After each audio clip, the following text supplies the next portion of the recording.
Are you wanting to speak on the mobile home? Where is it? Did someone accidentally go there?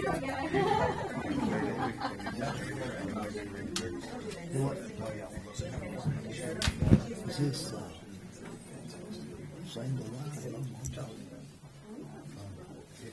It can be. I already told you that. And your boardroom's full of it. No. Anyone else that wants to sign up? No, I'm right here. You're That good. is B You're if good. it's going through. All right, and everyone that, we got public comments here for anyone that wants to.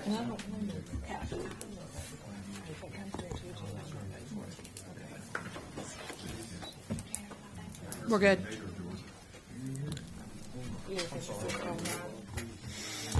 Sorry. I can check it too. I'm gonna be jumping up and down. I know what's going by.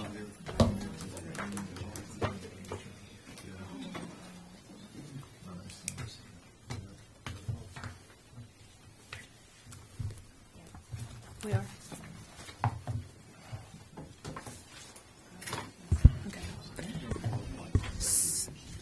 Good evening and welcome to tonight's Landis board meeting. If you're watching via YouTube, we welcome you. If you're coming back watching later, we also are thankful that you are watching. Tonight we will start our meeting by asking everyone to please stand. We will say the pledge of a moment of silence. Yes. We already came out. Yeah. Sorry, we were in executive session prior to coming in, but we did go out. So we will ask everyone to please stand for a moment of silence, and then we will say the Pledge of Allegiance.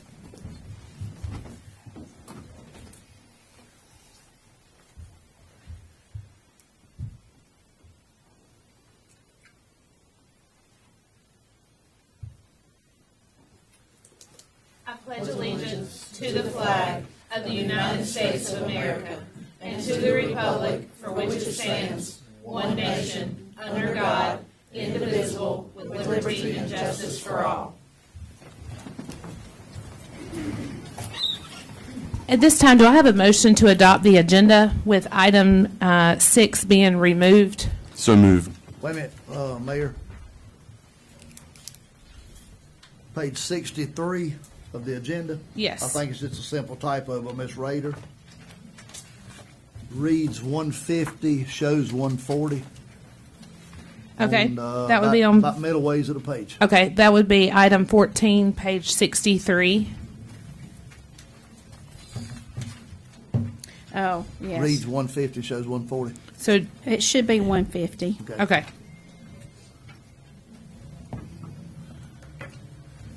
All right, we'll get that notated. Do I have a motion? Do I have a second? So moved, Mayor. Second. Any discussion? All in favor? Aye. Thank you. At this time, we will open up our public no, I skipped citizen comments. Sorry. We will move to number 5, citizen comments. Ms. Seaford? Nadine Cherry.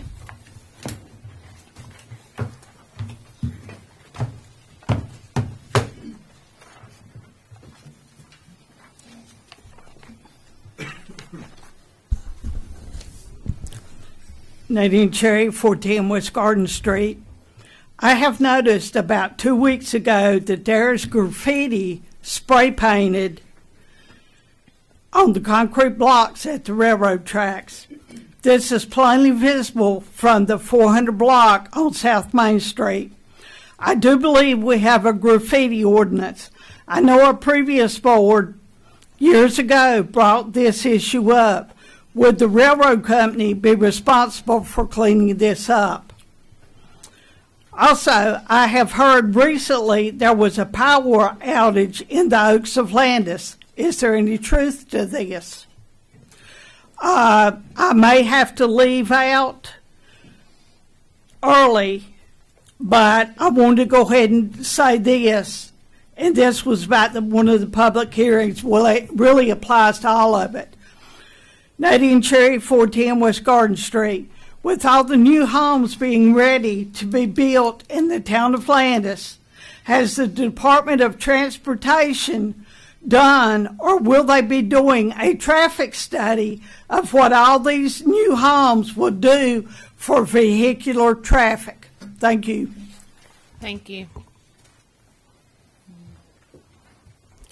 Michael Adkins.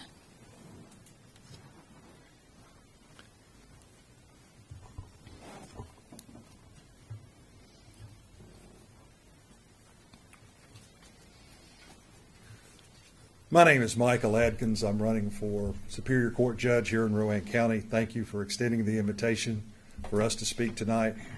I want to talk to you. I am running for this. I'm a 30-plus year resident of Rowan County. I've been practicing law in this county for 30 years. I've been practicing law overall in the state of North Carolina for 35. My opponent has had 16 years of practice, all as an assistant prosecutor. He has no civil experience. I have 35 years of criminal experience in everything from traffic tickets to first-degree murder cases. I have civil experience of 35 years, everything from small claims cases to multi-million-dollar civil disputes, will caveats, boundary disputes, administrative appeals, and virtually everything that happens in Superior Court. I've been there and done that. Also, I'm a deacon in my church, the Whites Grove Baptist Church. I'm a law partner at Adkins Carter with Jeremy Carter, lives in China Grove. The main thing, my opponent is a appointed judge. He was appointed by Roy Cooper as a Democrat last year. He's running now as a Republican. I've been a 30-plus year Republican. I would ask for your support and your consideration. I think that with my experience and my long-term residency here, that I would be an excellent candidate. I just want to take all that and use it for the citizens of Rowan County. I think I'd make an excellent judge. I'd ask for your consideration. Thank you. Thank you. Thank you. Cynthia Dry. Good evening, everyone. I am Cynthia Dry. I live at 375 Sam Ewart Road in Rockwell. I work in Salisbury, and I go to church in China Grove. So I feel like I have this part of the county kind of, covered mile to mile with my car these days. But I love my community. I love this town. My daughter has practiced softball many times over on your little field over here in the town. So I would like to have your vote for judge. My experience is 17 years as your Rowan County child abuse and neglect attorney. That's been a tough job for 17 years. The county is finally putting it in the budget, or it's written in the budget proposal to fund a second full-time attorney for Rowan County child abuse and neglect, because unfortunately there's a lot of it in our county. As the prosecutors, there's a former prosecutor in here who could attest to that for sure when she was doing that job. We work real closely with the district attorney's office, but we are a separate office. Before I became Rowan County child abuse and neglect attorney, I was a prosecutor with the district attorney's office for over 10 years. So I have 27 plus years experience as a trial attorney compared to my opponents, approximately 9 years, going on 9 years experience sometime this year, and only as a criminal and civil defense attorney. So I believe it's important as a prosecutor and a attorney for child abuse and neglect employed by the county, we are sworn to consider both sides of every issue, to consider whether or not to take children from their parents, how long to keep them from their parents, when to send them back, what services parents have to do. So we work closely with both sides, the social workers and court, on what these parents should have to do, and then with the parents themselves. So I feel like I'm in a uniquely good position to have considered both sides of many, many issues throughout the years. And I, like my colleague, Mr. Atkins, wish to use all of that experience for the betterment of our county. I see a lot of things in our society, local, all the way up to the national level, that I am not happy about. I talk about it a lot, but I've prayed about it now, and God has led me to actually file for office and try to do something about it on the local level. I believe change occurs at the local level and flows uphill for those of us who are strong and passionate about what we do. I'm a conservative Republican Christian, unapologetically that, and unapologetically a patriot. I love my country, and I see certain parts of it and certain foundational truths being whittled away at on a daily basis starting with our youth, unfortunately, a lot of which has been exposed, but not a lot's going on or to change that. And I believe that those of us who are strong in our faith and strong in our convictions and passionate about people's rights, need to stand up and step up and do something about it. And that's what I want to do. My husband's Charlie Dry. He owns and runs the barbershop in Rockwell. And my child is 14. She goes to Irwin and about to go into high school, so pray for us about that. But I just want to let you know that I am the honest, ethical, moral candidate. I'm not doing this for my glory or for my honor. It's got nothing. I wouldn't have been in government making a little bit of money for all these years as an attorney if that's what I was after. What I'm after is what's right for you folks, what's right for the citizens of this county, of your town, and this wonderful United States of America that we live in. I'm ready to fight for what's right and to always do what's right. That's what I've always tried to do, and I will do that. So if you vote for me, your vote will count. And I thank you so much. Cynthia Dry, District Court Judge. Thank you. Well, I'm going to have to apologize if I get this name wrong. Rebecca Celebi? Saleeby. I'm sorry.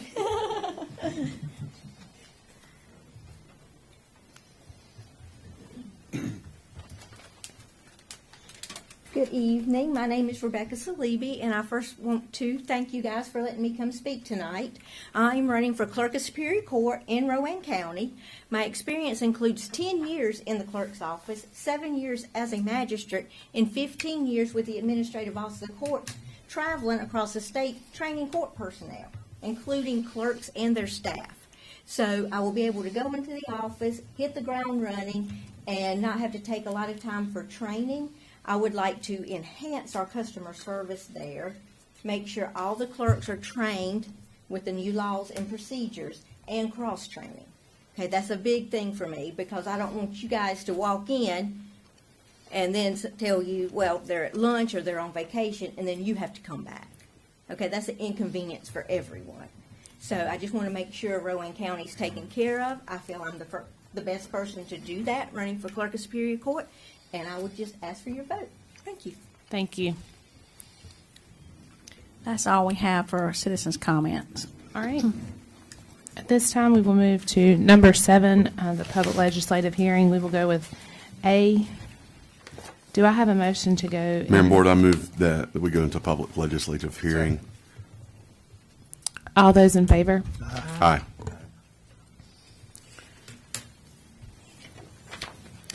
So this evening, we will have Mr. Rick Flo here to give us an overview.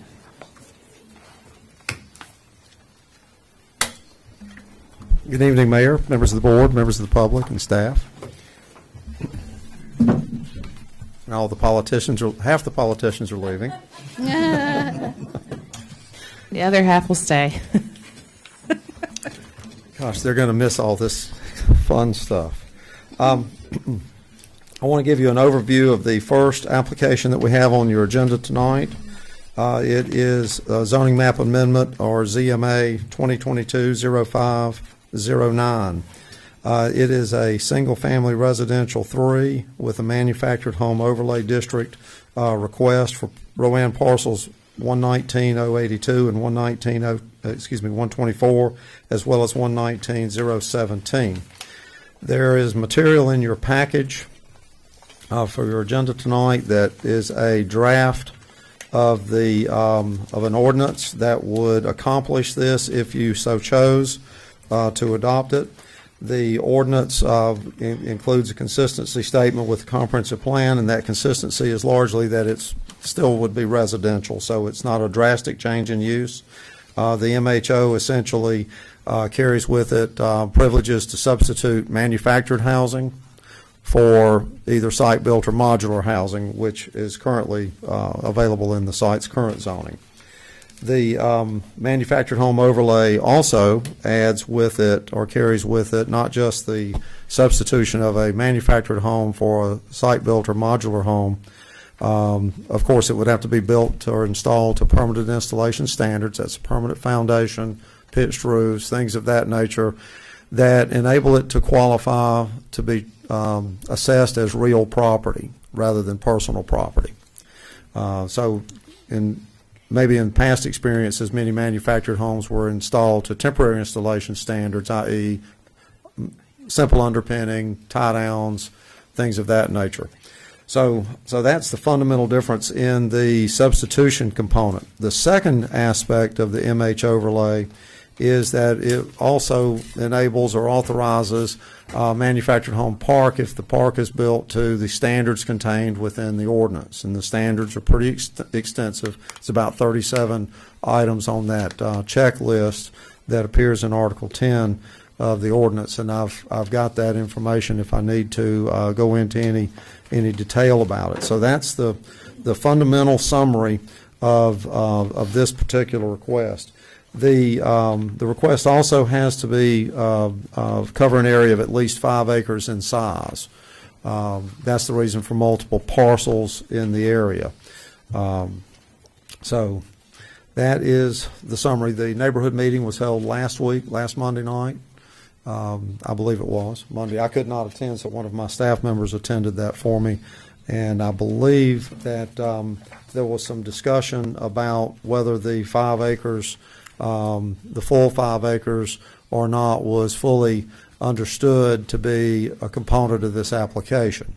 Now, the reason I'm slowing down a minute to bring that up is if the property owners representing all of the properties in that zoning map amendment application are here, they can clarify that issue. But my staff member indicated to me that there was still some question as to whether all of the property was truly part of the application or whether part of it was on there, but on the application form, but that the owners may or may not have fully understood what the application was for. Okay, so we'll let them possibly speak to that if those applicants are here. All right. All right. Mr. Flo, can you also give us the planning board recommendation, please? Oh, I'm sorry. That's all right. I am sorry. I'll go ahead and do that. That's the next item anyway, right? Yes, sir. The planning board's recommendation was favorable for this because they saw it as a simple substitution of housing stock in the town and did not see a significant problem with it at all. So that's their look at it from a visionary standpoint. Of course, the neighbors will have a different perspective on that. The planning board's perspective is purely to look at the long range. The neighbors are usually going to be thinking about where we are today and what their feelings are about it.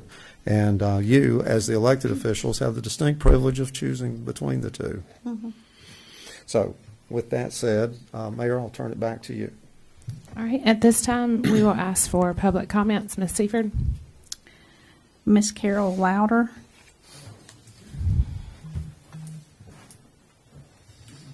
Good evening. I'm Carol Louder, and I own property across the street from this proposed subdivision ordinance change. In the area, we have relatives that live in the area around this particular property. And the other night when we did meet, we were understanding that the entire 5 acres was included to be rezoned. And the owner of the property that was not sold didn't have any idea that was happening. She did not know, and we're not even sure who proposed that. In this particular area, there are cattle and there are farmland, and to have a mobile home park in that area, I think the property was only 2.84 acres that was actually sold, and that does not include her other part that would be the 5 acres. So she has a home there in the middle of this and would have these homes all around her. We're right near South Rowan High School. Traffic is bad as it is now. And we were understanding from the meeting the other night, there could be like 15 mobile homes put there. And she has several acres that is not even bought from anybody. It's hers. Her husband recently passed away, and he was not for this, and we were just kind of all in awe how it came to be. So I would just ask that you really consider the community around that. It borders South Rowan property, and it borders farming land, and we just feel that the traffic would be horrendous if there were 15 mobile homes there. Actually, there are no mobile homes right in that area as of now. And so I would just ask for you to consider the neighborhood. Right now, it's just not conducive to 15 mobile homes in that small area. So I would ask you to please look at it and think about the folks surrounding that area and what it could mean to our property taxes and the value of our property. Thank you. Thank you. Mr. Flo?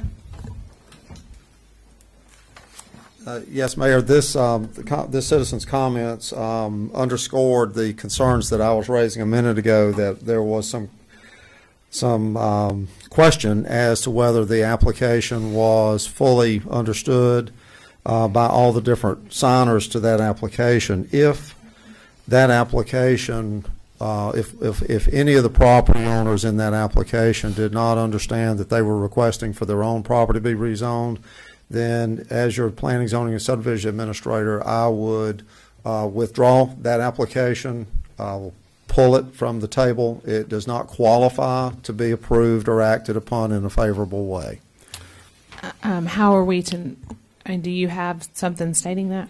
I do not have anything stating that, other than as your administrator, I will pull it from the table, pull it from your agenda, unless you want to continue the hearing.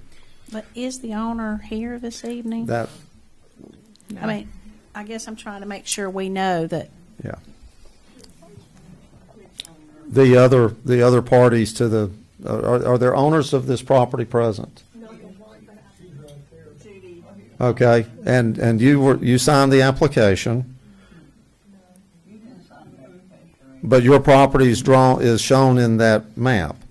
There was an application that was submitted. It's back in the planning office that has the signatures on it that I would have to go verify whether it might have been you or another family member or someone else. But if you're saying you did not sign the application, Ms. Horton, then that's all I need. Can you speak to that? Ms. Horton, can you speak to that at all? I have a hunch you didn't understand what it is. If you would like for it to be withdrawn, I will withdraw it from the agenda. Would you like for it to be withdrawn? Yes, ma'am. Mayor, as your administrator, I will withdraw that application from consideration before the board tonight. Thank you. Perfect. Okay, we will close this public hearing on item A. Mayor and Board, I move that we close this public legislative hearing Second. on this first item, ZMA 2022-05-09-01. Second. 2. Oh, no, 1, you're right. We have a second from Mr. Coyer. Any discussion? All in favor? Aye. Thank you. We will move to item B. At this time, do I have a motion to open the hearing? So moved. Second. All in favor? Aye. Thank you. So, Mr. Flo, you're back up for an overview. That last one was the first time I've done that in a long time. Yeah. So, but that is a requirement of our ordinance. The next zoning map amendment request, ZMA 2022-05-09-02, is for a vehicle service and repair district. That's the VSR district designation on Rowan parcel 133A 04703, and that is located at 2881 North Cannon Boulevard.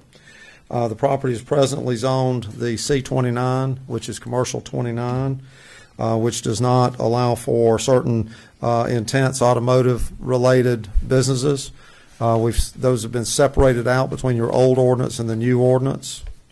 A lot of the general commercial in the past included salons and personal services and automotive repair and dealerships and heavy vehicle stuff, as well as child care and things of that nature, which the new ordinance brought forward to you working with the planning board that was adopted, separated those intense uses from those more personal service type uses out. So the application here is to instate a vehicle service and repair district, which would include the more robust items listed in Table 8.1 of Article 8 in your LDO. And I have my LDO if there are any questions regarding any of those uses. But that is the application before you at this time. It is consistent with the generality of the comprehensive land use plan in that it is a commercial activity in that area. The comprehensive plan doesn't get into that level of detail that the zoning does. The zoning is much more comprehensive in detail.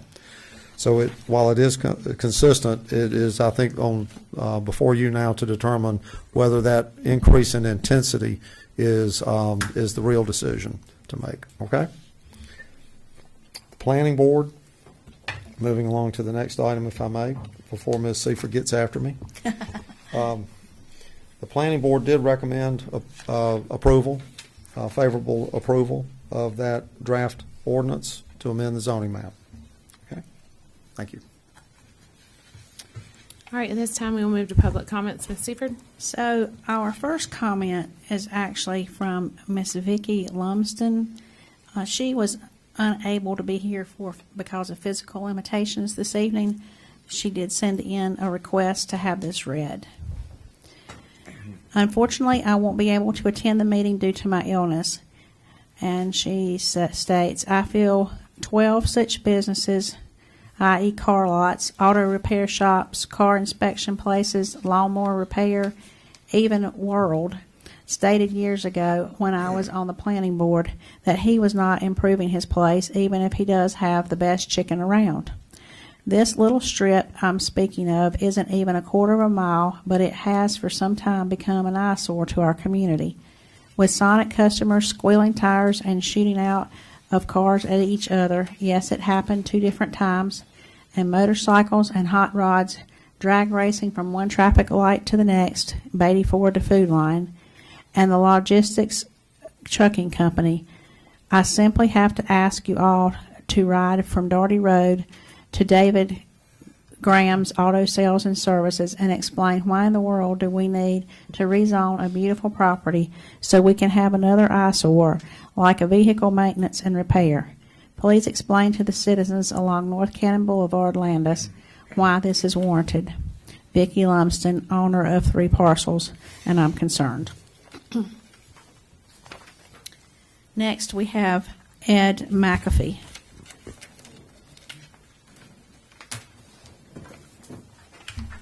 Good evening.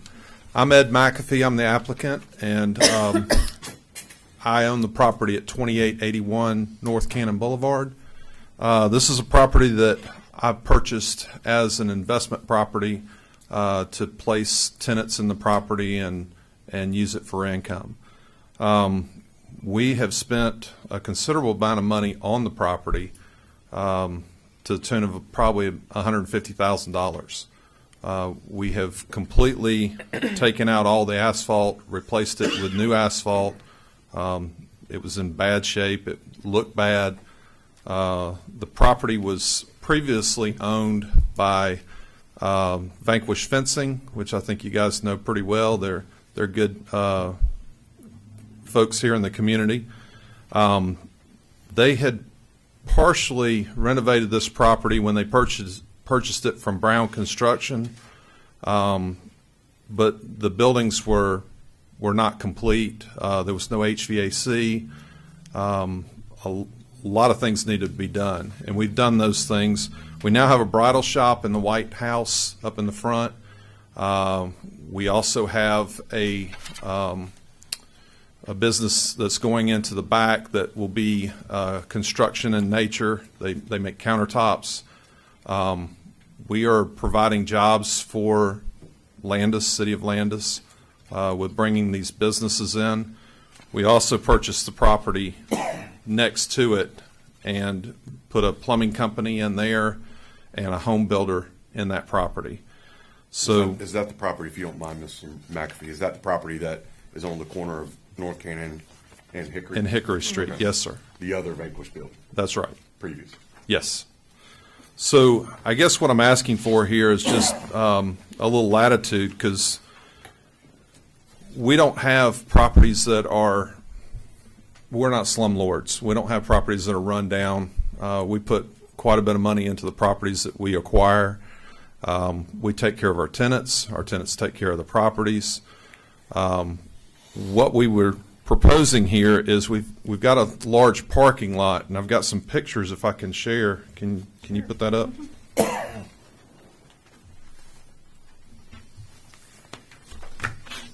So these are pictures of the actual parking lot. There's approximately 25 spaces, so we're not talking about hundreds of cars that would be parked there.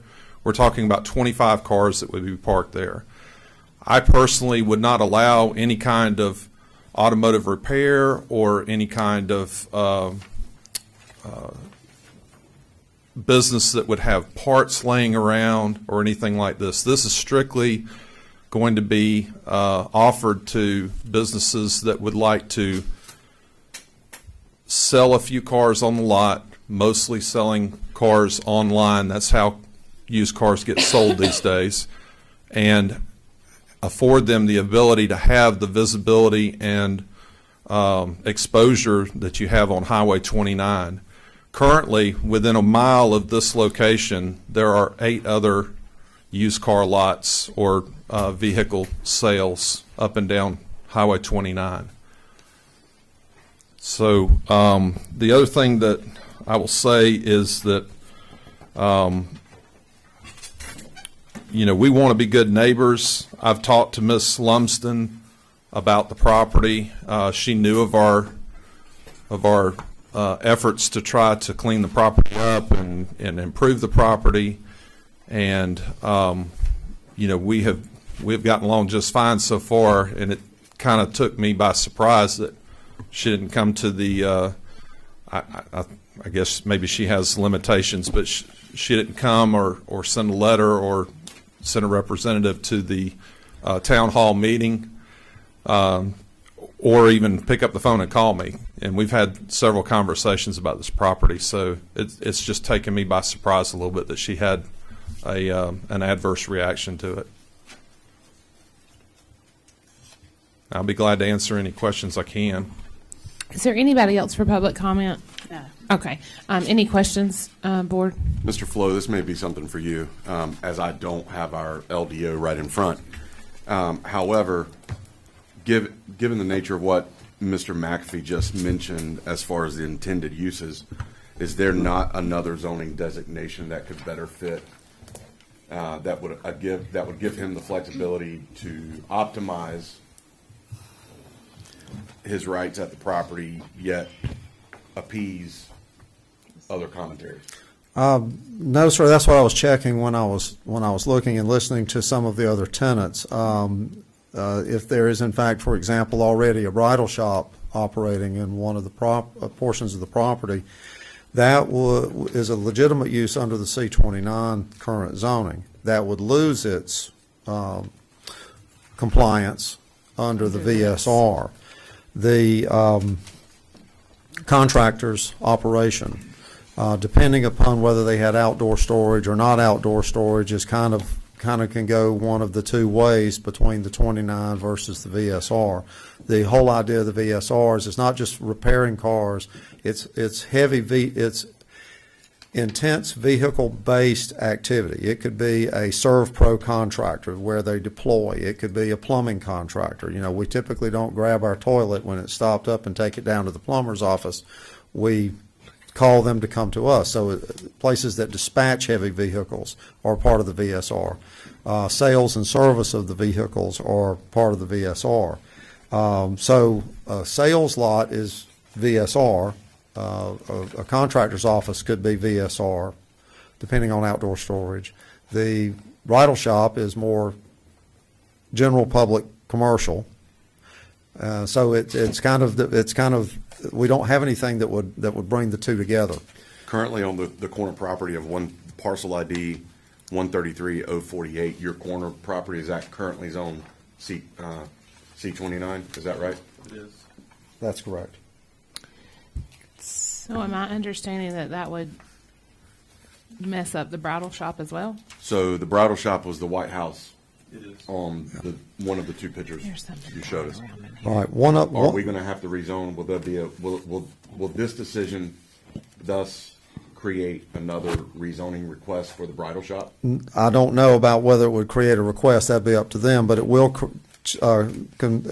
create a non-conforming use. They're a conforming use today. They will become a non-conforming use on that rezoning. The idea behind the planning board's idea behind the separating them out is so that you could manage the number of businesses that are really driven by heavy auto intensity or vehicular intensity along that fairly limited amount of Cannon Boulevard that is in our jurisdiction. We only have a certain amount of that corridor under the town of Landis control. So the C-29 is more for personal services and lighter retail, restaurants, things of that nature. The VSR is more for the heavy. So we can accommodate both. The decision before you is really how much more of one versus the other do we want to authorize in that corridor. Would the bridal shop be grandfathered in? Yes. Yes, they would be able to stay indefinitely. There's no time limitation on their continuation. Now, if they were to vacate the premise and it were to remain vacant for a period of several years, then they would lose that non-conforming or grandfathered status. If they were to vacate the premise and another conforming business took over, then the grandfathered status would immediately be yielded, and it would no longer apply.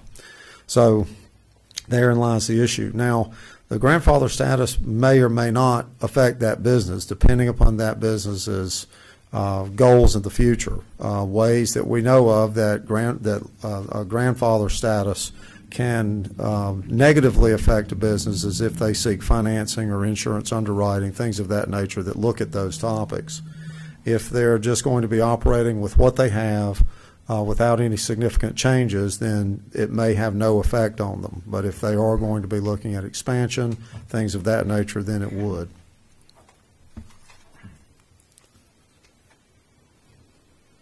Any other questions for the property owner or Mr. Flo? Yes, sure.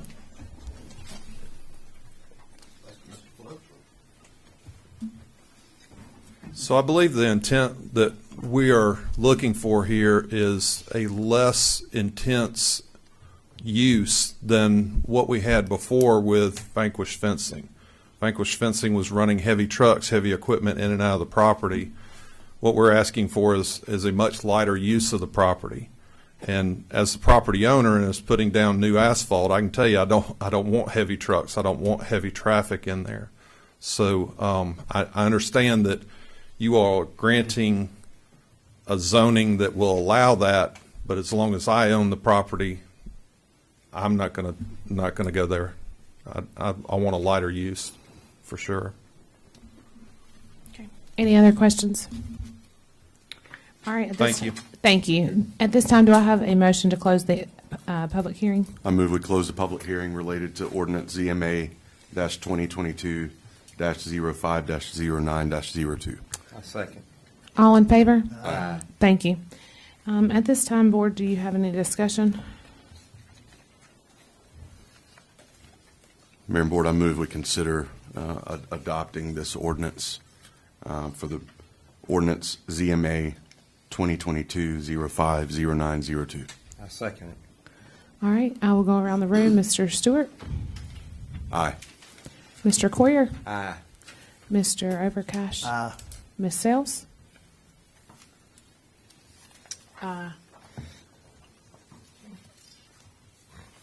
All in favor? Motion passes. All right, at this time, we will move to item C. Mayor and Board, I move we open up for public hearing number 3 of the evening. Do I have a second? Okay, second from Mr. Overcash. All in favor? Aye. All right, we will ask Mr. Flo back to the podium. Might get you your own podium one day. I'll trade that podium for a big screen and my tunnel Tunnel, yes, I'm for a with big you. screen smart TV that we can present all this stuff so Oh. easily on. Hint. I like it. Tunnel, I don't know about that. Well, I'll forego the tunnel. I know I've Okay. requested that for the past Okay. year, but Yeah, we'll me forego too. the tunnel. We'll forego the podium if we could make those presentations a lot easier. This application for a zoning map amendment, the final one of the evening, is ZMA 2022-0509-3. This is for a residential Main Street transition conditional zoning. The property is presently zoned single-family residential 3. The residential Main Street transition zoning would increase the ability to concentrate the lots into certain areas. The conditional zoning phrase that you see at the end of that is a limiting factor. Conditional zoning doesn't grant additional privileges. It actually is a method through which you can limit additional privileges or condition that zoning to where it might achieve one objective without opening the door for many other unintended objectives. So with that said, the CZ component carries with it first of all, a limitation to that use and that use only of single-family attached dwelling or townhouse. Okay? And secondly, it carries with it a generic or general schematic development plan that shows the location of the development on the property. And you can see that there would be substantial undeveloped areas in the property, and that's, I think, driven by the topography. So instead of grading everything to try to create building paths. So this project would have to meet all of our requirements for that level of more concentrated or dense development singled around those streets. And what you'll see there is basically the extension of Taylor Street and then 2 additional streets. The other smaller streets are actually alleys. So these would be front load on the sidewalk with 8-foot planter strips, sidewalks, and everything else, front doors facing the street with the walkways coming out to the sidewalk and the street. And then the resident would actually park or access their home from the alley side of it. So it is exactly what we've been trying to achieve, actually, in the design standards that were adopted in your new LDO for when there is higher density development, the access to be from the rear. So that is what the ordinance to amend the official zoning map of the town would entail. The planning board's recommendation, I'm going to slide right in there if I might, was unanimously in favor of this approach to development in that area, as opposed to the detached, which would have been more grading intensive. Right. So we think there's some benefits to it. The 3 units per acre in the other scenario would still have been buildable, but they would have been spread across the entire site more. So this doesn't really increase the density. Fine. At this time, do we have any public comments? David Tobias. I apologize if I Ms. Davis. said that wrong. Can you state your name for us, please? Sure. David Tibbles, Yes. Oh, Tibbals. I just couldn't read it. I'm at 8111 Sealy Court in Charlotte, North Carolina. What the plan you have before you is we presented at our public meeting here at Town Hall. We received one comment and made a change to add a fence to adjoining property owner on the southwest corner of our plan. I believe we're excited to try to achieve the plan that we worked with staff diligently to come together on, and I'm open for any questions. My only concern is Taylor Street. I mean, I know that you're going to use that as like probably a secondary entrance. That is not a very wide street. There's already homeowners there. It's a public served right of way for the project, and we're also looking to connect for emergency services to the north of the plan. We are also stubbing to the property to the south for future road connection. But I do understand Taylor, as its current status, is a small. Where would that small south stub be?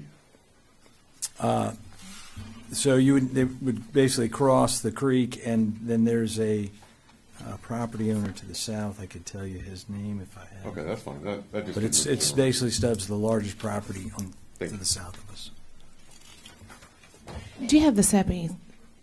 Pardon? Do you have SEPI with you, the SEPI contract? No. Is that under phase 3, Taylor? It's not listed under 17. I just went there. Oh, okay. I'm pretty sure that Taylor is listed under phase 3. I would have Like to pull the it this up. first the one phase we is- just did. Yeah, no. Or the one for this current year. No. Well, I guess that might be. So the first one is what's happening now. Second would be the next, these right here. I'm pretty sure it's on the next one. Okay. That, I think. There were only 2 left. Yes, and Okay. I'm pretty sure it's Taylor. And then the other one. Mm-hmm. I think so. I'm just trying to think.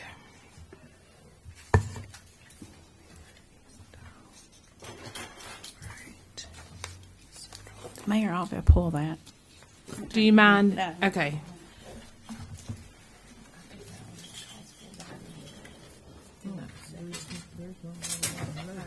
That's why I'm wondering.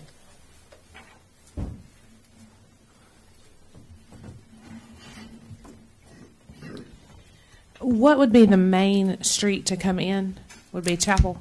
It would be Taylor. Taylor. It would be Taylor, Taylor's going to be the main. correct.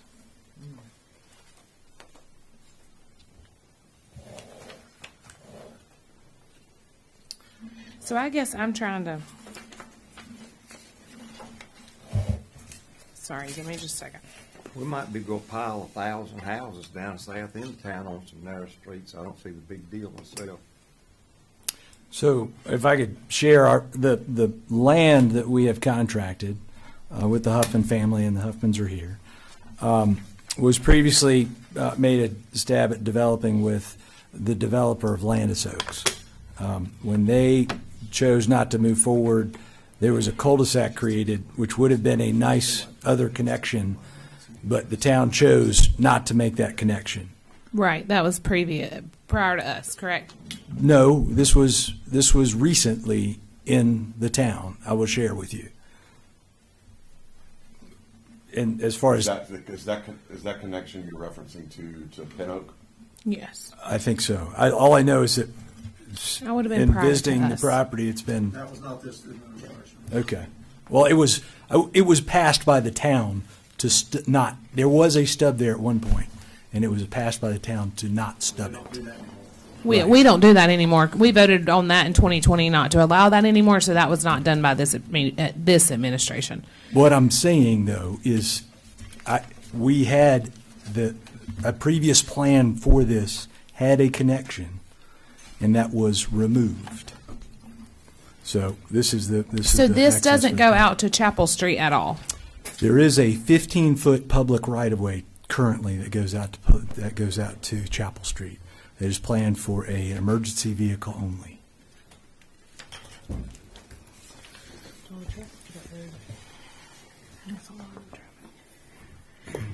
Mayor, East Taylor Street from South Central Avenue to the dead end is included in what I'm requesting you include for the DOT fall contract. Okay, that's what I thought.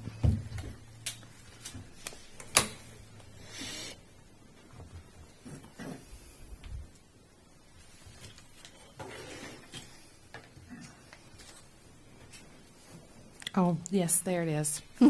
I guess I was looking at Central. I'm sorry. I apologize. Okay, I knew something was on there about that.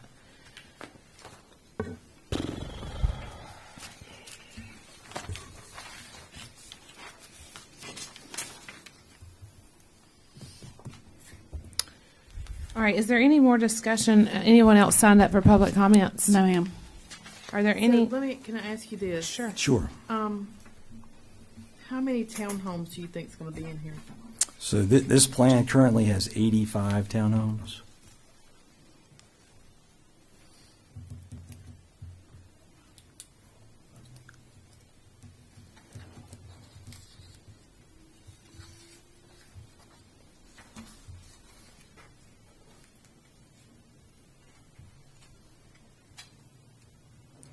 Any more discussion from the board?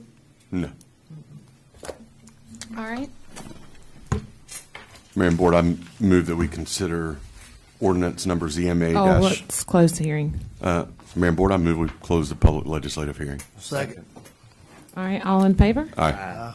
Also, I would like to move that we consider approving the ordinance ZMA dash 2022 dash 05 dash 09 dash 03. I second it. All right, I will go around the room again. Mr. Stewart? Aye. Mr. Coyer? Aye. Mr. Overcash? Aye. Ms. Sales? No. All right, motion passes 3-1.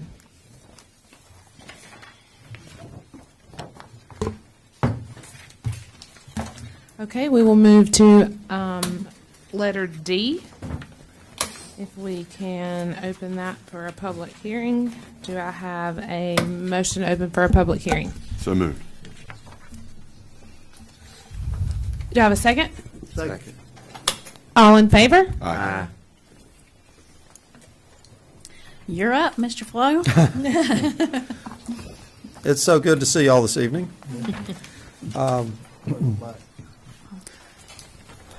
This is a little bit different animal than the other discussions. This is about a text amendment. And I want to give you a little bit of background on that text amendment. When the LDO was being prepared a year plus ago, I consulted with the town's attorney,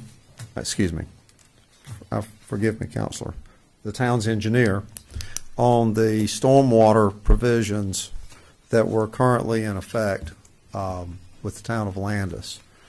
And the position that was taken at the time was that they didn't want to change anything, that the town wanted to keep it, because this was before I started acting in this capacity I'm in now, and I was just merely this little low-life consultant writing your ordinance.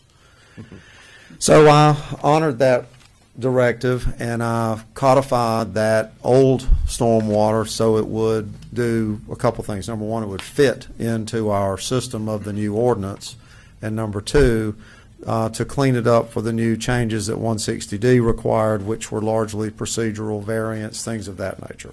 I did not visit the policy, the stormwater policy topic itself, because the stormwater administrator, the town's engineer, insisted that we keep it. After a year of administering your ordinance, I have found that to be a very antiquated and ineffective stormwater policy. And so I started looking at a couple of different options, and I contacted the town's engineer and stormwater administrator to tell him I was looking at recommending an upgrade to a modern one, and he said, "That's a great idea." Could have saved me a lot of time a year ago and all of our time now. So what you are now looking at is what I would have said to you a year ago had they not asked me to keep the old one. And this is much more in compliance with the norms that are out there now. It will be a more effective stormwater ordinance, and it's actually more practical for the property owners. The old ordinance relied heavily on just buffers, extensive buffers, anywhere from a half a football field in length or so on. And that is not the way you do it now. That was sort of an early, old school thinking, just put a big buffer in there and everything would be okay. But the problem with that is land is valuable to people. and they have need sometimes to develop. And so having an ordinance that accommodates modern techniques to stormwater in balance with buffer. So you may have more buffer in some areas and less buffer in some areas with another option to treat the stormwater, to manage the stormwater, rather than kind of a one-size-fits-all big wide buffer and that's it. In fact, that actually wipes out a number of properties from virtually any development in the town's jurisdiction. So I recommended to the planning board that they can, and as well as management, that we consider an update. And the planning board unanimously recommended the draft of Article 20 that you would have in your packet. My packet only has the cover ordinance that says here's the Article 20 that would replace it. I don't know if you have the full Article 20 or not. There was a one-page ordinance and then about a 20-page or whatever Article 20 that rode with it. And so I understand if you don't have that, if you want to table that until you can read it more thoroughly, I'll understand that too. But that is an overview of why it's coming before you. It started with me not happy with your old stuff. All right. At this time, do we have any other public comments? We do Well, not. the planning board, I did mention planning board. Yeah, I'm you sorry. mentioned planning board. Okay. Okay, we have no public comments at this time. Do I have a motion to close the hearing? So moved. A second? All in favor? Aye. All right. This time, can you go ahead? I'll go ahead and make a motion for consideration for ordinance number ZTA-2022-0509. Do I have a second? Second. All in favor? Aye. Thank you. We will now move on to number 8, budget presentation. So this evening, as we've typically done in the past, I have prepared a budget message for you that I will, I was going to read it. If you prefer that I not read it, I will be glad to not do that. I know we are. You don't have to read it. You don't We have have to read taken it. a lot of We time can tonight. read. So I will say that this evening that typically, or that we do have this on our website for any of our citizens that would like to look at it and read it. It is there, my message, as well as the detailed line items for the budget. I would say in an overview that basically I presented to you a balanced budget this evening, as is required by the General Statute, Article 159-11. This budget is balanced. It does not require a tax increase. It shows a decrease in your tag fees from $30 to $20. Those are probably the most significant impacts to our citizens. If there's any questions, I'll be glad to answer them. And that would also include no increase to the electrical rate. That is correct. Electrical, water, and sewer rates are staying the same. There is a slight change in the fees for large water lines. Is that correct? There's an increase in the 1-inch tap fee. There's the addition of a fire water fee for commercial and industrial water users with fire ponds, and there's also there are changes to the security light rates. I would also say that if you are used to using our planning and zoning area, those fees have been updated to be more consistent with what is charged by other jurisdictions, neighboring jurisdictions. So our fee schedules are slightly different, but those will not impact the majority of our citizens. All right. Do we have any feedback on the budget as presented tonight? I have 2 items that I'd like to see if we can try. One would be surveillance for the pool, Public Works, and I'm not sure if the park has it or not on those buildings. And also, if we can figure out the AED process. I know that Dr. Lachetti had mentioned something about those rotating off the trucks and that we could use those somewhere else. But I'd like to try to see if we can And make that happen. And Mayor, you wanted AEDs at the town hall, the pool, and the park, correct? Yes. Would it also be okay if I include Public Works in there? Oh, absolutely. Okay. Absolutely. Dr. Lachetti, you can nod your head. Do y'all have one at the station for the PD? Just in their vehicles. Just in their vehicles. Okay. I mean, I don't know. I would think it wouldn't be a bad idea, and my only reasoning for that is if we have a car show and they are on a call, someone could access that building to have one if they're already on a call and we're waiting on another call, like waiting on mutual aid or something. Okay, make sure I'm understanding something right. So, as it's proposed in here, an employee could get an 8% raise for the year, 5 for the COLA, and if they've done very well for their... They could actually get 10%, 5% for the COLA, and the average merit raise is 3%. So that means some people will not get anything, some people will get 1, and some people will get 4 or 5. So that each department averages out, or the total of the full employee pool averages out to 3%. I can speak to that a little bit. We, the North Carolina League of Municipalities has been polling towns to see what is being recommended. And for towns our size, that is ranging anywhere from 2 to 7% in a COLA rate, with most people going with a 5%. Can also tell you that I am a big proponent of the merit increase because it rewards those who are doing exceptional jobs and holds those accountable or encourages them to maybe look at different options if they are not doing such a great job. At the same time, I think it also, your COLA rate, a lot of towns around us may be doing a higher COLA rate and not doing a merit increase.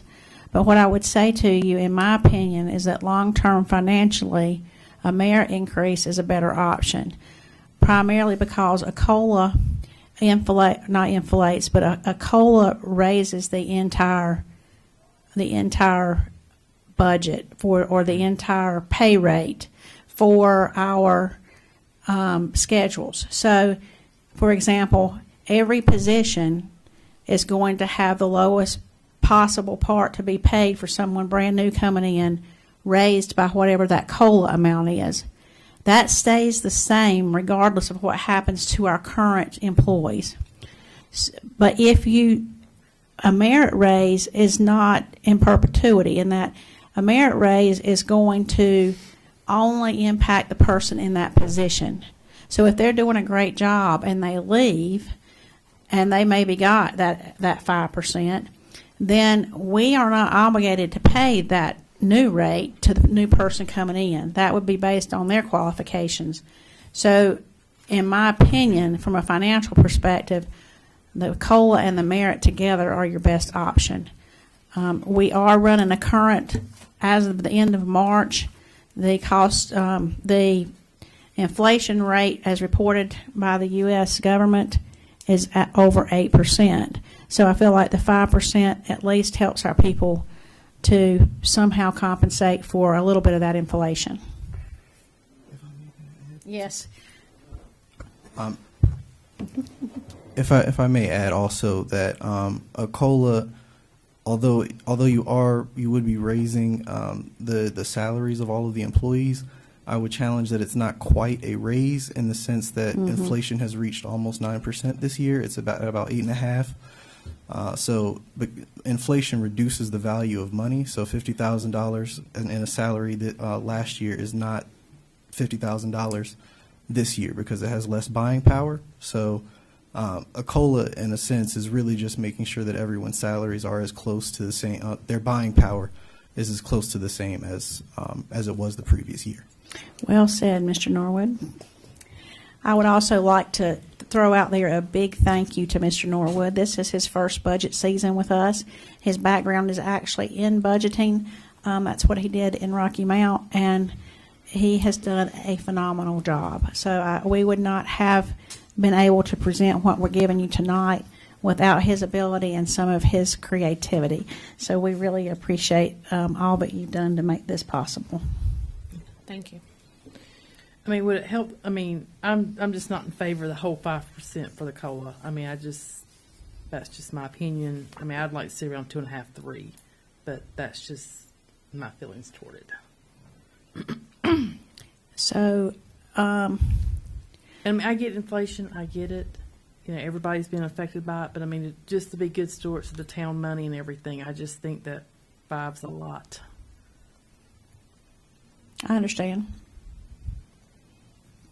I will tell you, surrounding town did 8 and no merit, and so I didn't understand that. But If you don't mind, Ms. Seifert, can you also just annotate when our next budget hearings are and when the public will have comment period on this budget as well? So typically, we have scheduled, I'm pretty sure it's the 24th and 25th of May as budget hearings. I would like to get some feedback from the board.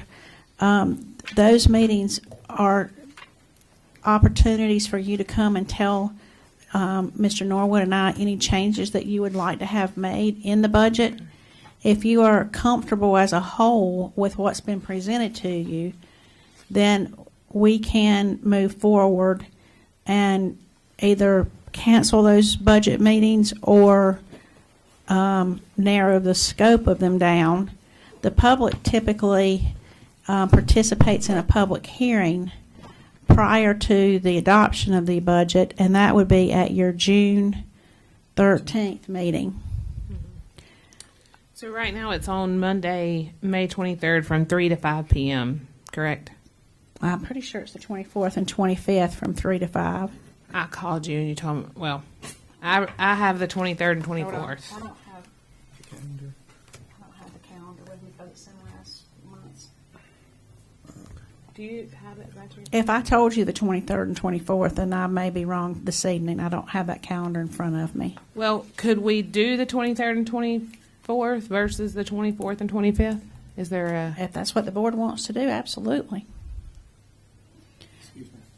Yes, At 5 p.m. that night, there was a meeting in here. on the 24th, correct? 23rd. Yes. What is that? That's at 5 o'clock. Uh-huh. That is our, that's the hearing. Yes. Oh, the continued hearing. Yes. Well, we didn't know that then. They just did that like a week Now, and a half and ago. you were looking at 3 to 5. And I would say to you, I mean, if you want to, we can certainly do both of those meetings. Okay, I can't do the 25th. I won't be here. Okay. I'm out.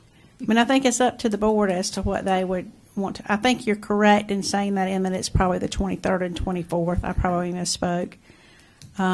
Because I remember you and I talked about your unavailability on the 25th, and I think when I went and looked, it was actually the 23rd and 24th, so You I called me back. apologize that. That's the only reason I wrote it down. Right. So it would be I mean, we would be out by 5 o'clock anyway. Yeah. I mean, I think that we've got to start putting a time. I mean, if it's 3 to 5, we're out at 5. So that shouldn't be an issue on your behalf for the meeting that you guys would have. And then the 24th was just a. That's if we don't finish. If we don't finish on 23rd. Monday, that's what we had moved over to the 24th is what I initially had thought. Yes, ma'am. Thank you. I'm Okay. good with that, if y'all were good with that. I'm fine with that. So the 23rd, 3 to 5? Yes, ma'am. Okay. Is there anything else that Mr. Norwood and I could take into consideration that you want to mention tonight? It was, No, nothing for me. Okay. All right, thank you. All right, at this time, we will consider presentation of the Newtown website and invite Amber down. So I would like to just take a minute, and we have been working on this for over a year, I think, and it became way more involved than we anticipated. And I just want to thank Amber Levi, who is our town clerk and our human resources officer, for taking on such a huge task that turned out to be way more than we thought. So I just want to thank her for all of the extra time that she's put in. She's done a phenomenal job, and I think you'll all be really pleased with what you see tonight. Thank you, Amber. Yes.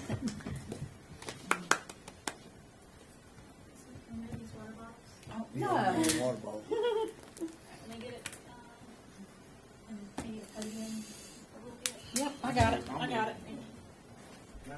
I got it, yeah. We got a water bottle. Now we got another water bottle that I sat back down when I was. I'm going to borrow your microphone. So this is going to be the home screen for the new website, and it went live today. I'm just going to kind of scroll through it just a little bit so everybody can see it, see kind of what it looks like. You'll see the pictures. Scroll through. We can add pictures to this. We can change the pictures. It's very easy to do. On the left-hand side, you will see what we call easy buttons. Those are going to be the most common things that our citizens are going to look for when they go to the website. So they can click on those easy buttons and go straight to online payments, utility services, agendas and minutes, forms, the employment opportunities, and events. As we scroll down, you can see a little place that we wrote about the hometown experience here in Landis, and also see the new mural.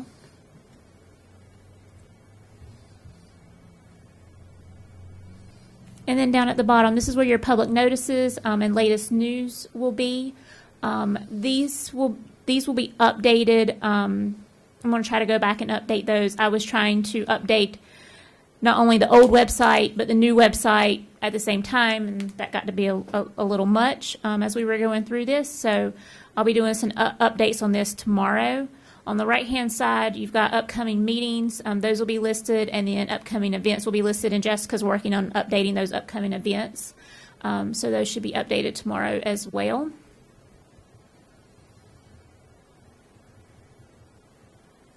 I've got a quote from the mayor. And then the bottom of the screen. I'm going to go back up and show you a couple of things. I'm not going to go through the whole website. I encourage you to go and explore and see what it's all about. But I'll just take you to a couple of things that I feel is important. The history. I was able to get some pictures from Mr. Locklear that he had in his office. So we have some of the older pictures of the town listed here. We updated the big, long history page that we had from the old website. We kind of condensed that down a little bit and added some newer information to it, along with the bullet points on the right-hand side.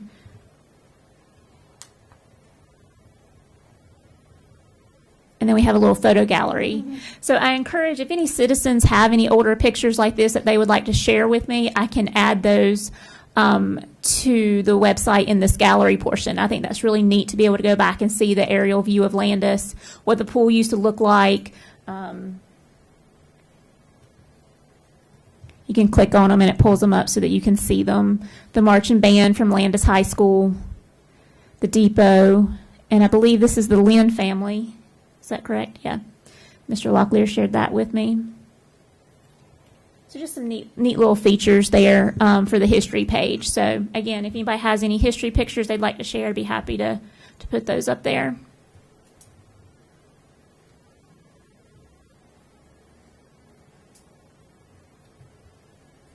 This is new as well. We've added a section for Passive Park. This gives you the history of Lynn Memorial Passive Park, along with our Passive Park Blue Ribbon Committee members. It also has an application. In case you would like to become a committee member, you can click on that and go to the application. We'll have information for fundraising, and then also the rendering for the park is listed on here. And as they update that, I'll update those photos as well. Something I'm really excited to share is we added a section for, sorry, I'm trying to do this differently, our Employee of the Year. so that we can highlight our Employee of the Year and everything that she does for the town. So I'm excited to have that and showcase Dannon. I don't even know that she knows that that's on there, so that's a surprise to her. It even looks great on your cell phone, by the way. That's good to know. Thank you. It lays out like perfectly. Awesome. The mayor and board of aldermen have their page. And we have a message from the mayor with your beautiful pictures.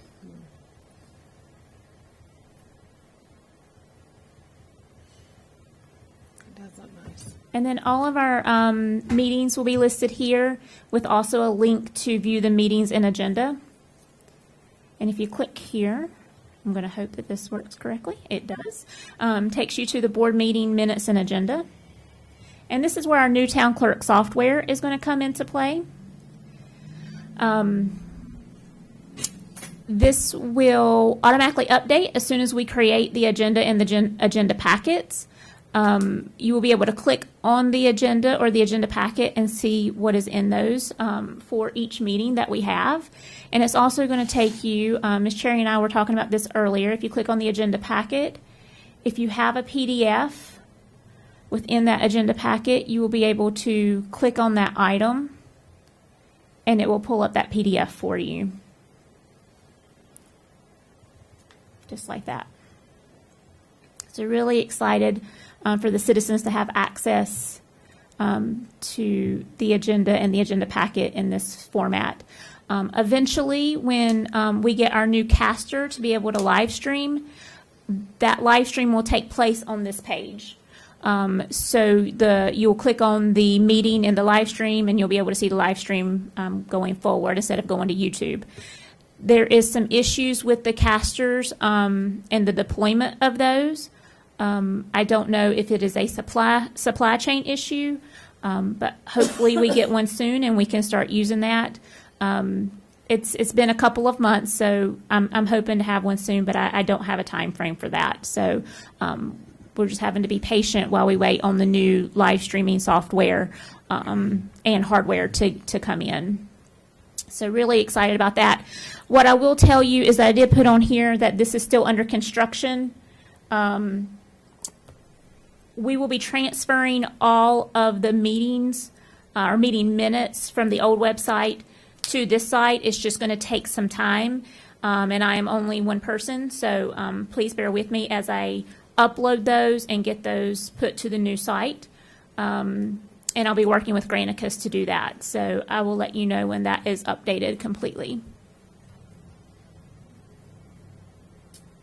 Let's see. And then each department has their own page, so you can click into each department. What we did is we highlighted your leadership staff and made sure that the citizens had access to their bios so they can know a little bit more about the leadership staff. So all of that is listed there. I will be working on some other pages here as far as code enforcement and town ordinances. I'll be updating some of that, so please know that some of that information may not be completely up to date as it was moved over from the old site. So I will be working with code enforcement and planning and zoning and getting that updated. Let's see here. There's a place here that kind of tells you a little bit about code enforcement and how to get a hold of Mr. Gaines and the email for that. There's no I in Gaines. Okay, I will change that. Gaines, I'm going to call him that. I won't tell him where I got it from. This is our human resources page. So I just want to say that Amber did all of those photo merges in there to make that work. I think it's just phenomenal. It showcases all of our employees. I think we're missing one or two that weren't here for pictures that day. So as I can get new pictures, I'll trade some of those out. But I'm kind of proud of that page. So we added our employee policy. We've added our open positions, and I will be updating some of these going forward with some new job descriptions and things like that. So please bear with me as I update those.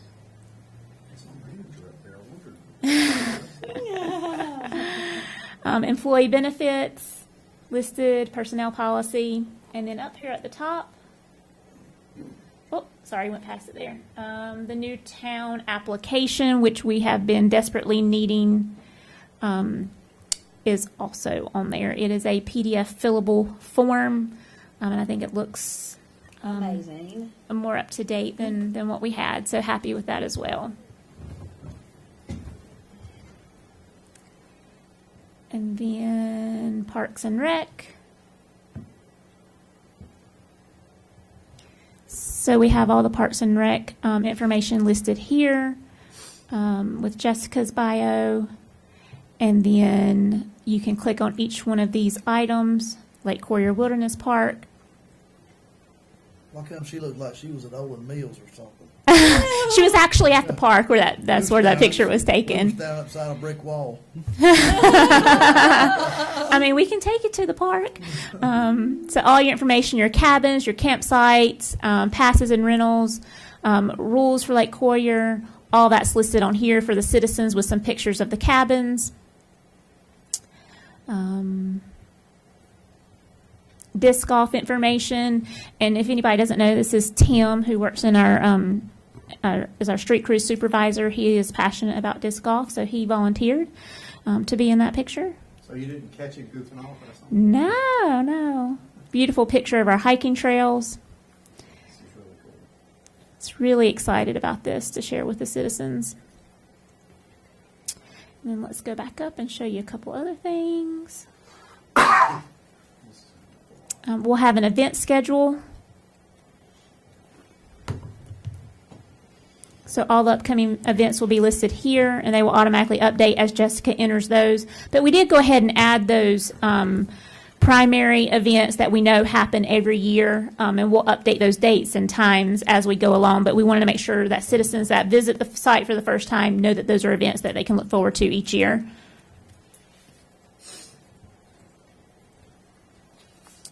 Let's see. And there is also a photo gallery for the parks. We have some amazing photos from the park. So just wanted to share those with the citizens. Some of the car show as well.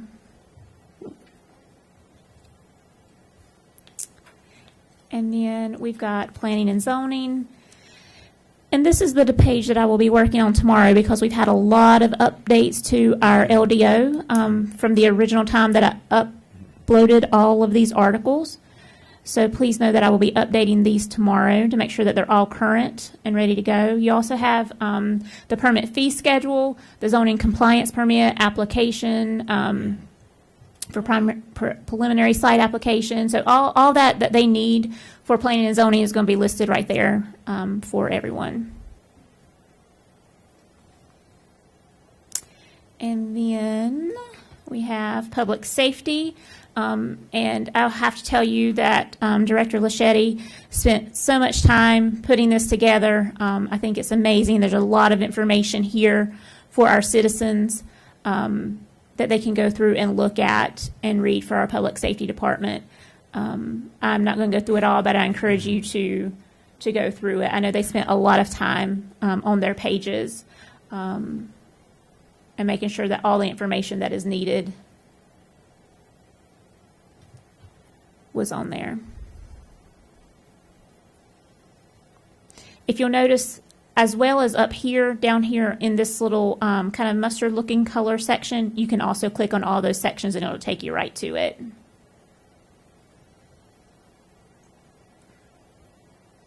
And then Public Works, we've got some really cool pictures from our Public Works department.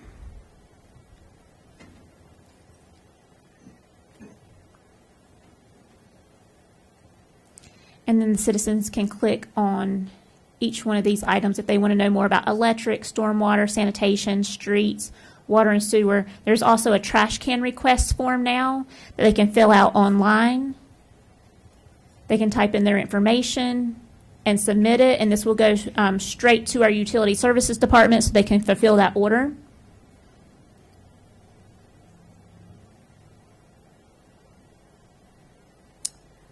And then we have utility services, and utility services is going to be paying your bill, questions about their water and sewer usage, garbage, leaves and limb pickup, power outages. All that information is listed on here. How to set up bank draft. All the forms are listed. If anybody has any questions, please feel free to reach out. And then we also have a How Do I page, and these are the most frequently asked questions by our citizens. So they can go through and click on, how do I register for a cabin at the park? And they can click on that, and it will take them to the Parks and Rec page where they can find that information. And then under contact,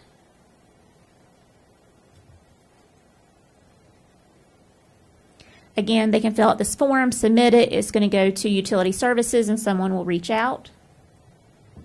And then all of the forms that are listed on the site will be under the forms page. So if they were just looking for a specific form and they don't want to go through all the pages, they can go straight to the forms page and it will be there for them. And that is our new Town of Landis website. I will tell you that you have already gotten a compliment. I will read this out loud. It says, website looks great. Cabins are too cheap. Go up. But great job, Amber. We do appreciate everything that you've done. Thank you. This is impressive for this size town. Yeah. Oh, yeah, it looks great. There it is. Looks great. It would, I have to say, it would not have been possible without the help of everybody on the leadership team, everybody taking the time to make sure that their information was in to me so that I could get it sent to our website designer, and then working with our website designer, Matt Everly, and Electricities to get this up and running. It was definitely a project that I volunteered for because I had experience with WordPress, but had no idea what I was getting into. So I'm happy it's done, and we'll continue to update as we go along. Again, if you see something that doesn't look exactly right, please know that I am updating it this week. So I again just want to say that Amber, this is way outside of the expectations for both of Amber's positions, and she has just gone above and beyond, and the amount of hours that were spent outside of her normal working hours to get this accomplished are too many to mention. So I cannot thank her enough for all she's done and for helping the leadership team to stay on task and meet the deadlines that we needed to do. And I know it's taken longer than we anticipated, but that's due to the fact that it is such high quality, and it is at a level that is hopefully exceeds everyone's expectations, and that just takes a long time. So I think you'll find that it was more than worth the wait, and we hope that you'll enjoy spending some time on that site. It looks phenomenal. All right, at this time we will consider consent agenda. We don't have to go over that. Okay. Each item, unless somebody has a question regarding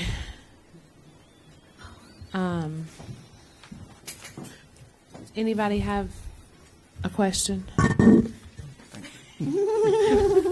bothered me. Anybody have a question on the consent agenda?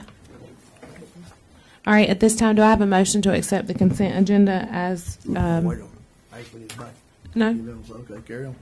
I'm asking, do we have a motion? I make a motion that we consider the consent agenda. Do I have a second? I second it. All right, at this time, all in favor?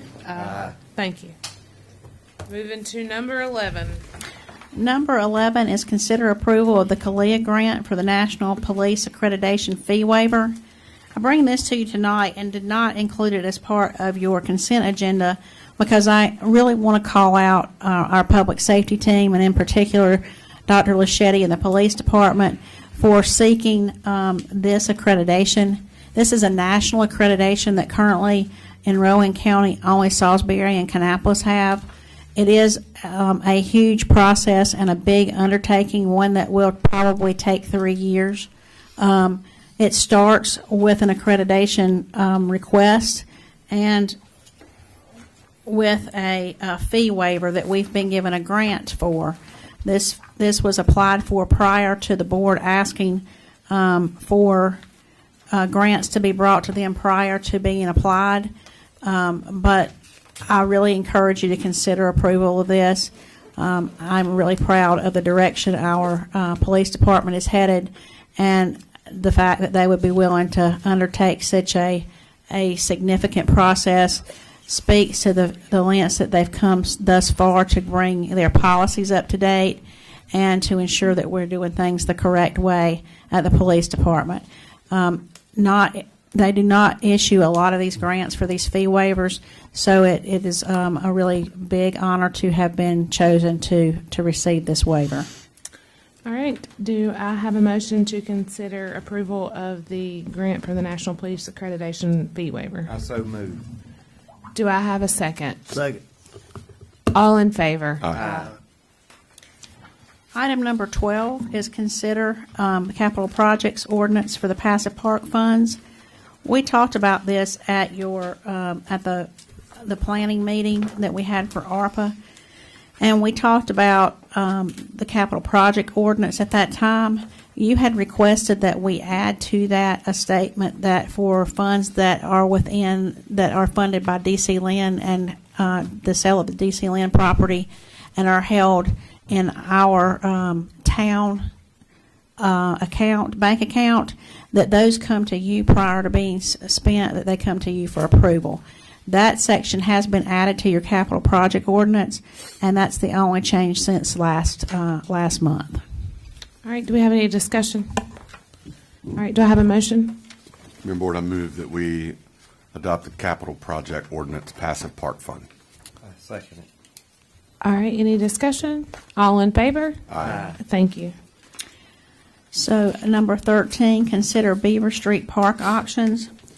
You started discussion of auctions for the Beaver Street Park area at your last meeting, and I just wanted to give you an opportunity to continue those tonight or to provide some direction if you would like to put that property, if you would like to surplus that and authorize me to put that out for bid, or if you want to table it, or I just wanted to make sure that that didn't fall through the cracks, and if you wanted to take direction on that, you had an opportunity to do so this evening. All right. Any discussion? I'd like to put it out for bids. All right. I think the town needs to keep it. I mean, we're not making more land. There may be later on down the road, the town's going to need that property for something. I just think we should keep it. I mean, we don't have it up for sale at the moment. Mayor, I'll make a motion, we put it up for surplus, put it out for bids for sale. All right. I have a motion. I second. All right. I'll go around the room. Mr. Stewart? I would agree to surplus the property. All right. Mr. Coyer? A, surplus it. Mr. Overcash? Surplus and sale, bid for sale. All right. Ms. Sells? Nope. All right. Okay, thank you. We will move to 14. 14, consider an in-focus proposal to prepare a non-residential buildings and structure code documents. There was some interest from the board to add a non-residential building and structure code to our current list of code ordinances or documents that we have. Currently, Mr. Gaines does our code enforcement for us. He has the opportunity, or he has the ability to be able to put that document together for us and then bring it to you for your review and your vote.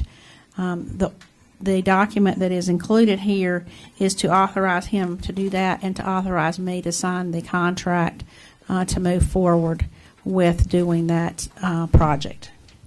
All right. Do we have any discussion? All right. Do I have a motion? Mayor Board, I move that we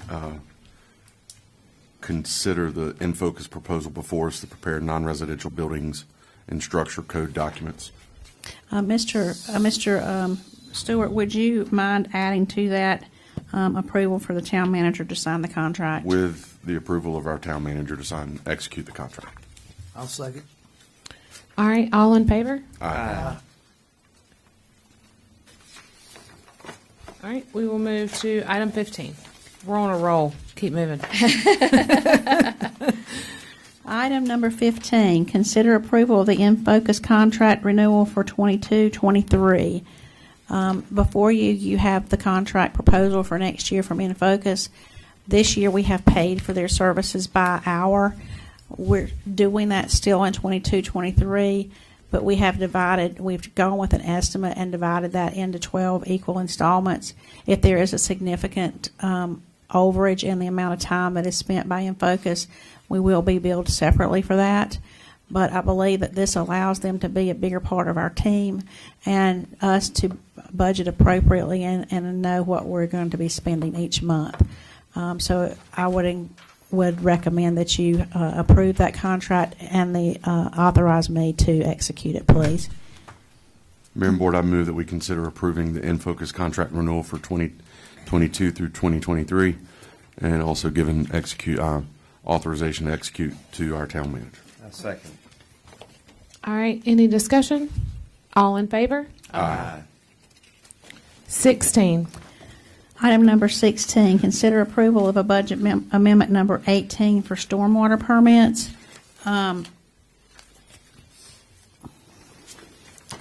We found out last week that we are not in compliance with our state permit has lapsed, and that therefore we are out of compliance with stormwater at the state level.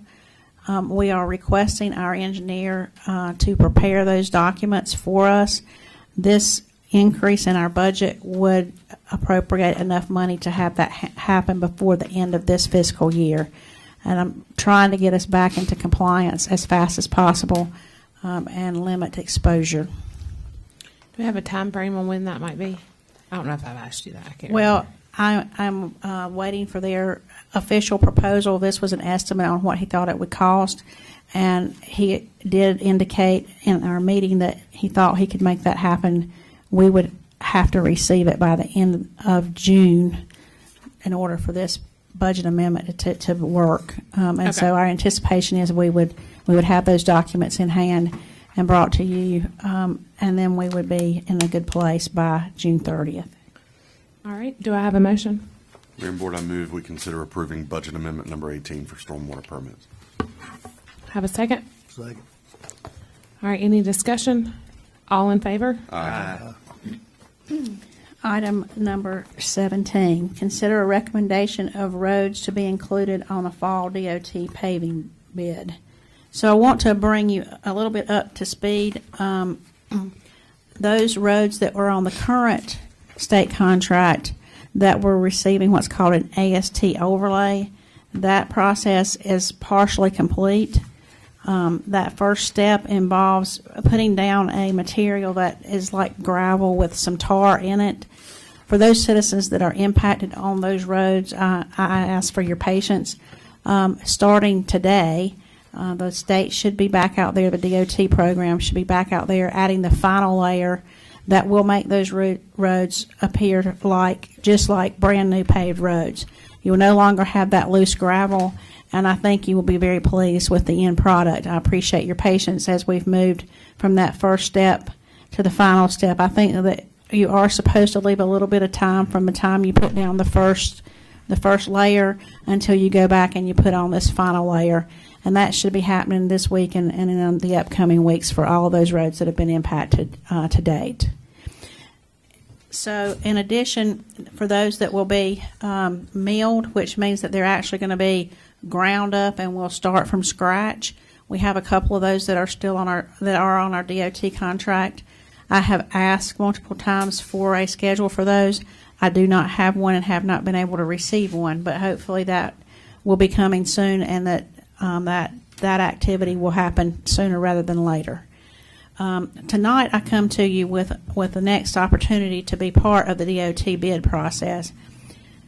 CEPI did for us a plan last year that talked about the streets, the condition of our streets, and those that needed immediate attention. I would like to be able to participate in the fall contract with DOT to do that, they've asked that we provide them with a list of streets that we would like to be included. I've looked at our POW bill, the money that we have in that fund currently, and the money that will be available there next year as we receive additional POW bill funds. And I would like to add the following streets to that request, that these streets be added to the DOT contract in the fall: East Mill Drive, East Ridge Avenue, Coldwater Street Extension, Turner Street, Dial Street, Nay Street, and South Upright Street. Those will all be patching with an AST overlay. Would also like to include in that East Taylor Street for patching and AST overlay, and then for milling, North Central Avenue and South Central Avenue. We've also requested that South Mariah Street be included in our current list of streets that are being done under the current contract. If for some reason they are not able to add that, it was supposed to be included and was not. If they are not able to add it, it will be the top priority for the upcoming bid as well. Are there any questions?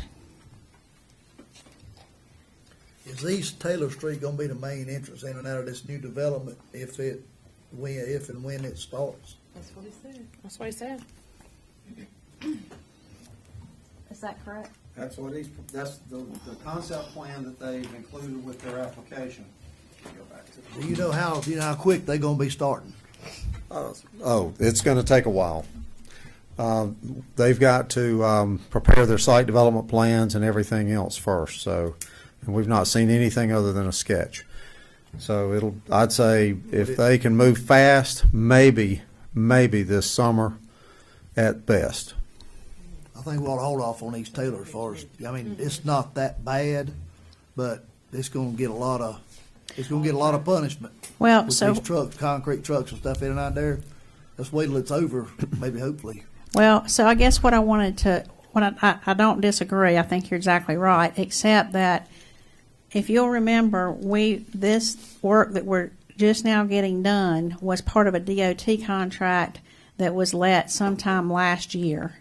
And they have told us that it is not necessarily going to be finished before sometime in 2023. So if they let this contract in the fall, it's likely that it will not be finished until 2024 sometime. Next year. Mm-hmm. Well, Next year after that. Yeah. I would just hate to go in there and pay. I'd hate to It's get into the deal. it's almost the last one, so I think that we could maybe just keep an eye on it. But I do agree. Yeah. I'd hate to do what they done on South Zion, Zion. No, I hear you completely. Yes. When they years ago and paved it, and then come in there and cut taps in. That's, And I can replace it with one of the others. I mean, the other options. We have two other options. Town and I'd gamble that it won't get done until after they get that finished. yeah. Could you have one? Mr. on Flo standby? has a Put a comment. big development like that in, my gosh almighty, you gotta fix the street. Okay, Mr. Flo. I see an opportunity here. Because our new ordinance requires development agreements on all of the major large-scale projects like this, if we are going to be putting funding towards a street like that, then we may want to, and when we get to the development agreement level with this developer, look at the possibility that occur at the same time they're putting their pavement down or finished pavement down, and try to achieve a more cohesive and to where maybe the town puts what it would have put into that contract, and we get the developer to mitigate some of their impacts by making up the cost difference on that street. Oh, okay, that's a great idea. That's why we did the development agreement as a requirement for all what we call major subdivisions now. That gives us opportunities to take maybe something you're going to budget anyway and blend it with something someone else wants to do, so they have the ability, rather than us fussing at them about tearing something brand new up or vice versa, we coordinate with them and get that all to run at once.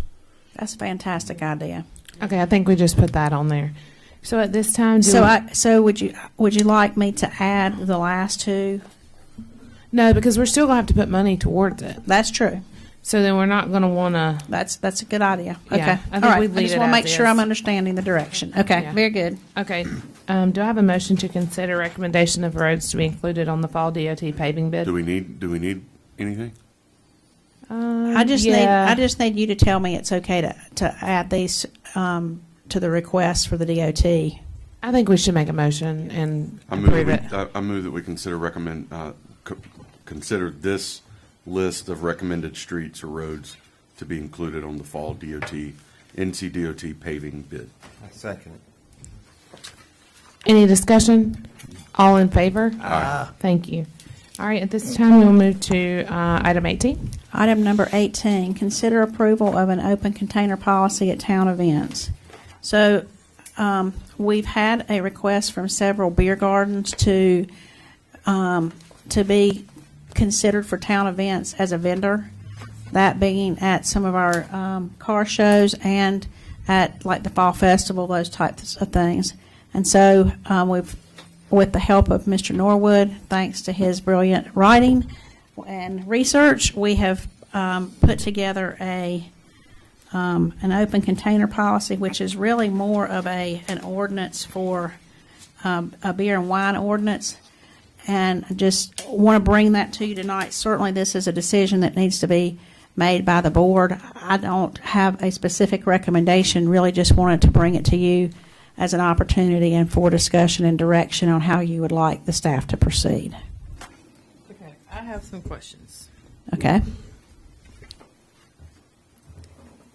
Who's going to carry the liability for this? The liability is carried by the vendor that participates. At a town event? Yes. That is correct, right, Mr. Norman? I don't want to put you on the spot, but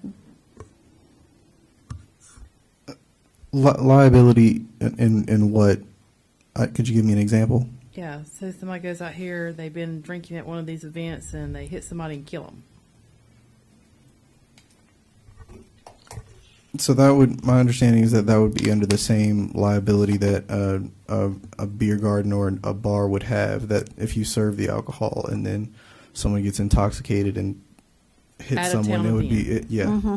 it would still be the vendor's liability. How many more policemen we'll have to hire to be Yeah. on duty to control these people? I'm not for it. The car show was mentioned that might help. It's got the whole town slam full now. How much bigger can the cruise-in car show be? And I'm teetotaler. I don't drink. I don't like the taste of it. I'm like Abraham Lincoln. Liquor has its defenders. It has no defense. I know we ain't talking about liquor, but talking about alcohol beverages. I'm not for it. Y'all do what you want to. Mr. Norwood, you said, who did you say would be responsible? So if I go to the ABC, I wouldn't know, I think it's the name I told them I'm gonna do that. If I go to the ABC Bar and Grill and I drink 4 or 5 beers and I leave and I run into somebody, so is ABC Bar and Grill responsible for my actions? Yes. Really? Along with Is that that right, Mr. bartender. Lockwood? Along with the bartender. Along with that bartender. I mean, if they serve you and you obviously had too much, then it becomes a question. Mr. Locklear, can you please speak into the microphone? Mr. Locklear had said that he's going to restate that for us so we can hear it. Yeah, you know, that would depend on every circumstance. I mean, the question is one of negligence, so it's fact specific. I mean, if you've got somebody who's swaying from side to side and has trouble getting the money out of their wallet or something, you still serve them, then clearly that's a situation where you can possibly be held liable. But if you're just talking about someone who has been drinking and then, you know, you haven't added the additional facts to what extent, you know, what they blew, those things come into play. But the negligence is the serving. And I'm assuming these folks have, and I'm assuming that before they would be allowed to participate, there would be a vetting process where they would have to demonstrate that they've got the insurance to cover these type of events. That is correct. My problem is I've had some customers, I did not know this till after the fact. They were drinking a fifth of liquor a day. I could not tell that they were drinking like that. So you got these people that come, they're already loaded and they get there, and then you help them load up some more. I just don't see the need for it. I just don't see it. I don't see the need for it at family events. I don't either. The festivals, I mean, you got kids around. I heard they want it for the Wilderness Park. We don't do that over there. I've never heard that. You're supposed to be fishing over there, not drinking. So how many officers, first of all, who would pay for the officers to be there? Because if our officers are out there just who are on duty, they get called somewhere, I feel like the town needs to have officers that are dedicated just for that. Who would pay for that? Well, that would be, typically, we would have officers present at a town event. If it's a town event where we would have additional officers present, they would be there. If it's a town event where we would not typically have additional officers, then we would have to take that under advisement at the time when we look at if you decide you want to add this, that will be something we would have to consider. Well, China Grove authorized some beer gardens in one or two places, and I asked about that, and they said that has not been the big success that some people thought it might be. I'm with Courier. I don't agree with this. Any other discussion? I don't know why we would have to have an officer hawking the beer garden. I've seen the one at Kannapolis at the Village Park. They don't have officers congregated around it or hawking it or. They're hiding around the corner. So, yeah. All right, any further discussion? No. Is there any monetary benefit to the town? The only monetary advantage to the town is that they would pay a vendor fee. Which is how much? Depending, I think, I on think the it depends event. on the event. It's not a significant amount of money. We got money, we don't need it. You've increased our funds from 300,000 to 1.2 million with your expertise, background. Okay. At this time, is there any more discussion on this item? No. All right. Mayor and Board, I move that we consider a decision on the open container policy at town events. Do I have a second? Second. All right. All in favor? No. Aye. No. Okay. Sorry. All in favor? Aye. Aye. No. Any against? No. No. That means there is a tie, 2-2, and I will vote for. Thank you. We will move to consider board comments. Yes, ma'am. All right, Mr. Overcash. I would just like to say thanks to Amber for the wonderful website. I came by here Friday night. It was around 7 o'clock, and there was a lot of cars in the parking lot, and it didn't belong to the firefighters. I recognize one. I don't know who was here, but I know there's been some long days and a lot of hard work up here. And Chase for the budget and Diane for the budget. It's I know y'all put a lot of hard work into it, and I appreciate it. Thank you. Sure do. That's all I got. All right, Ms. Sells.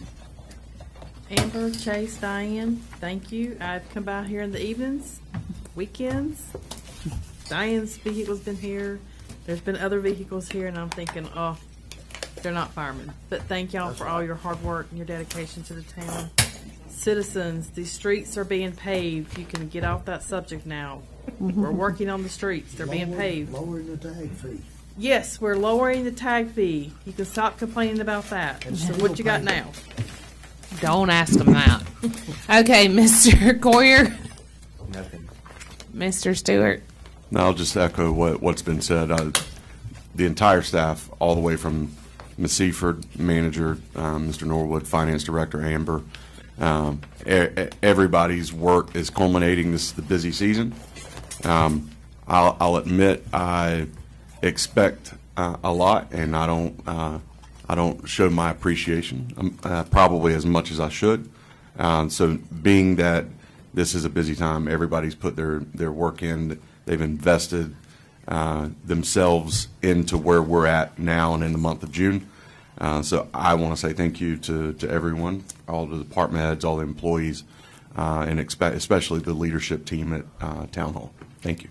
I might add, I went to the leadership people personally and thanked them for what they do. Thank Wow, you. Look at you, Mr. Coyer. He did. He did a great job. At this time, I would just also echo what has already been said. We do have some great staff members here at Town of Landis, all the way down to our public works and streets and electric, town hall, even the attorney. I mean, he's pretty good too. He shows up all the time. Our public safety, they're always being present at events. We see them around town. So I just want to say thank you for, it's been 2 years. This is our third budget go around. It's kind of hard to believe that we've been here this long, but we appreciate you hanging tight. I know that you want it done yesterday, but remember that Rome wasn't built in a day, and that we do put a lot of hard work and effort into the things that we approve and that are brought to us before the board. So at this time, I would ask for a motion to adjourn. Motion to adjourn. Do I have a second? All in favor? We get that one every time. Thanks. Oh, my feet.